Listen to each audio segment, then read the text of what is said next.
सब दोस्तों वेलकम आपका मेरे चैनल में। तो आज मैं एक और नई वीडियो के साथ अब मैं आप दोस्तों को इस वीडियो में बताऊंगा कि अगर आप माइक्रोसॉफ्ट एक्सेल यूज़ कर रहे हैं और इसमें आपको जो टेक्स्ट है वो आपने मुख्तलिफ कॉलम यूज़ करने हैं और मुख्तलिफ कॉलम को आपस में आपने मर्ज कैसे करना है और मर्ज करने के बाद आपने टेक्स्ट की अलाइनमेंट कैसे करनी है। यानी कि जैसे ये बॉटम में है, बॉटम से आपने टॉप पे कैसे ले जाना है इसको, या राइट या लेफ़्ट इसको कैसे करना है। और इसके अलावा ये देखिए ये एक कॉलम में मैंने इसको लिखा हुआ है, तो अभी ये जैसे यहाँ पे नेक्स्ट कॉलम में कुछ लिखूँगा तो ये यहाँ से गायब हो जाएगा।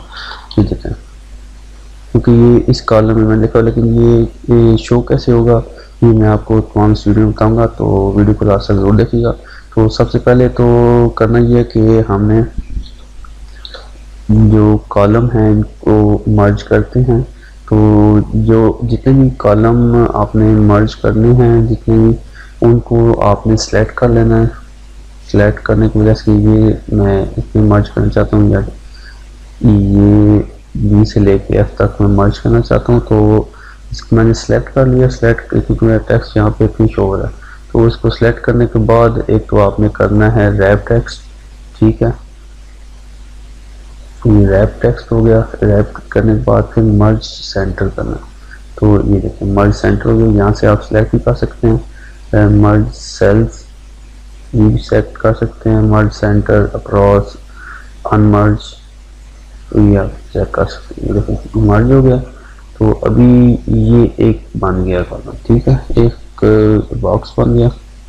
इसमें आप मज़ीद अपना डाटा जो है वो ऐड कर सकते हैं। जैसे कि ये देखिए इसको कॉपी किया,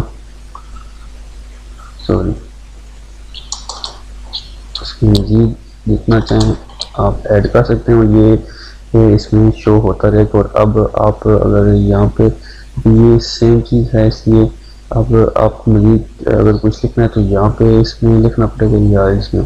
तो ये आप अपने जो चीज़ बना रहे हैं, जो टेबल बना रहे हैं उसके हिसाब से, या जो फॉर्मेट आप बना रहे हैं, फॉर्म बना रहे हैं जो भी, उसके हिसाब से आप इसको कम ज़्यादा कर सकते हैं, या इसको आप सेलेक्ट अपनी मर्ज़ी से कर सकते हैं।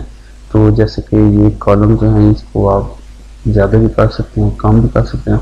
तो अपनी मर्ज़ी से इसको आप सेलेक्ट कर सकते हैं, वो आपकी अपनी मर्ज़ी है। तो अभी इसकी अलाइनमेंट कैसे करनी है वो मैं आपको बता देता हूँ।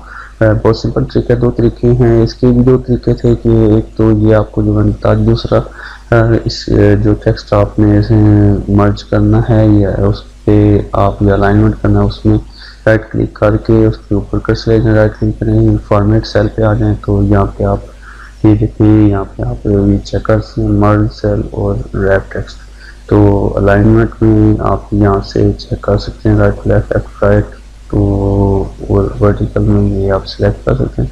लेकिन ये इससे बेहतर है आप यहाँ पे डायरेक्टली कर लें, जिससे सामने ही है तो आप अपनी मर्जी से इसको ईजिली सिलेक्ट भी कर पाएंगे। ये 2010 में ये बेनिफिट है, और इससे आगे वाले भी जितने भी 2016 में भी आपको ये फीचर देखने को मिलेगा।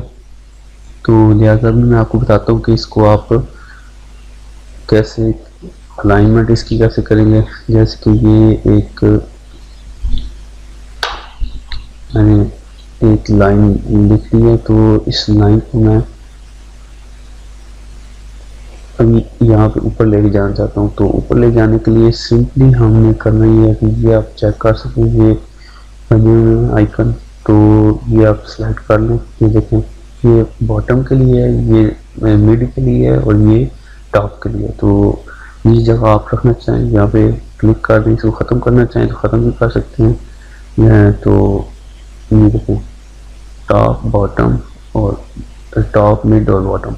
इसके अलावा राइट रखना चाहें तो राइट साइड पे रख सकते हैं, सॉरी लेफ्ट साइड पे, और राइट साइड पे रखना चाहें राइट साइड पे रख सकते हैं।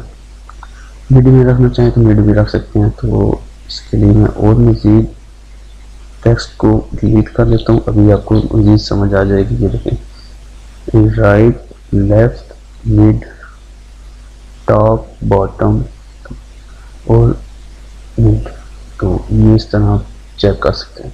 उम्मीद आप दोस्तों को समझ आ गई होगी। अगर कोई परेशानी हो, समझ ना आई हो तो आप कमेंट बॉक्स में पूछ सकते हैं। वीडियो पसंद आई है तो लाइक कर दीजिएगा, दोस्तों के साथ शेयर कीजिएगा। मिलते हैं नेक्स्ट वीडियो में, तो हमें याद रखिएगा। खुदा हाफिज़।